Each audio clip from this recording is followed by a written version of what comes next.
নমস্কার বন্ধুরা, কেমন আছেন সবাই? আমি ভালো আছি, আশা করি আপনারাও ভালো আছেন। এই যে গাছটি দেখতে পাচ্ছেন, এই গাছটি কদিন আগেই লাগিয়েছিলাম। আর গাছটি এত সুন্দর হয়েছে, দেখেই ভালো লাগছে। তাই সামনে নিয়ে এসে ভালো করে দেখছিলাম যে গাছটি ঠিক কতটা লম্বা হয়েছে। আর আজকে ছিল আমার ইঞ্জেকশন লাগানোর ডেট, তাই ইঞ্জেকশন লাগাতে বাইরেই বেরিয়েছিলাম। ফেরার পথে কিছু ফল আর একটু বাজারও নিয়ে এসেছিলাম। তো আজকে মেয়েদের বায়না ছিল চিকেন রান্না করে খাওয়াতে হবে।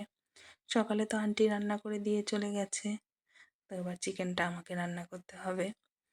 আর ছোট মেয়ে আমার বানিয়েছিল মুসুর ডালের পকোড়া। যদিও বা মুসুর ডালটা আন্টি বেটে রেখে চলে গিয়েছিল, যে পরে যখন খাবে তখন গরম গরম বানিয়ে খাবো। আমিও চিকেন রান্না করা শুরু করে দিলাম। দীর্ঘদিন অসুস্থ ছিলাম, এখন ডক্টর বলেছে বেড রেস্ট। তো এই বেড রেস্ট জন্য আমি আর সেরকম কোনো কাজকর্ম করতে যাই না। শরীরটা যতদিন ভালো না হচ্ছে ততদিন একটু রেস্টেই থাকবো। আর সব থেকে বড় ভয় যেটা, সেটা হলো যাতে সর্দি জ্বর যাতে না হয়, যার জন্য ঠান্ডা জলটা ধরতে পারি না, সবসময় গরম জল দিয়েই কাজ করি। কদিন থেকে তো ঠান্ডাটা বেশ ভালোই পড়েছে। যে মানুষটা ভোর 4টের সময় ওঠার অভ্যাস, 5টার সময় বিছানায় থাকতে পারি না, বিছানা থেকে নামতেই হবে, সারাদিন ধরে কাজকর্ম চলতে থাকে, সেই মানুষটা একদম শুয়ে বসে থাকতে ভালো লাগে না। মনটা খুব খারাপ লাগে যে কোনো কাজকর্ম করতে পারছি না, সারাক্ষণ বসে বসে আছি।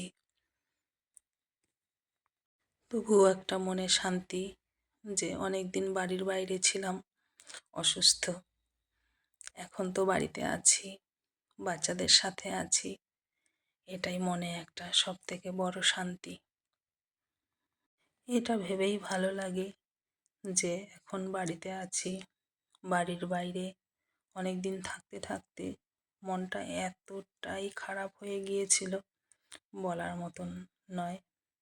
সবসময় মনে হতো কখন বাড়ি যাব, কখন বাড়ি যাব, কখন আমাকে এখান থেকে ছাড়বে, কখন আমি বাড়িতে গিয়ে বাচ্চাদের সঙ্গে একটু শান্তিতে থাকবো। সারা রাত চোখে ঘুম নেই, সারাদিন চিন্তায় মাথাটা ব্যথা হয়ে যায়।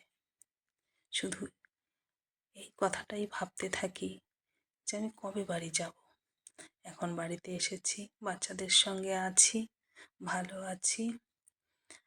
আশা করি খুব শীঘ্রই সুস্থ হয়ে উঠব। সবাই ভালো থাকবেন, সুস্থ থাকবেন, এই কামনা করি।